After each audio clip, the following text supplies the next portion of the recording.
हे आहेत माझी श्रीगल, श्रीजा आणि श्रियानी। तर आज आम्ही घरातील लहान मुलांसाठी चिकन कटलेट बनवले होते।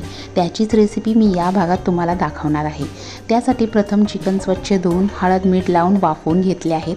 आता या वाफवलेल्या चिकनचे छोटे छोटे तुकडे करून हाडे बाजूला करून मिक्सरमध्ये बारीक करून घ्या। आता हे बारीक केलेले चिकन, आलं लसूण, चिरलेला कांदा, त्यानंतर मी या ठिकाणी 2 उकडलेले बटाटे किसून घेतलेले आहेत। त्यानंतर थोडेसे मीठ, हळद, थोडा घरी बनवलेला गरम मसाला, धने जिरे पूड घ्या आणि आता हे सगळे एकजीव करून घ्या आणि हाताला तेल लावून तुम्हाला पाहिजे त्या आकाराचे कटलेट बनवा। या ठिकाणी मी तांदळाचे पीठ आणि 1 अंडी फेटून घेतलेली आहे। हे कटलेट अशा पद्धतीने तांदळाच्या पिठात आणि अंड्यामध्ये टाकून पॅनवर शॅलो फ्राय करून घ्या।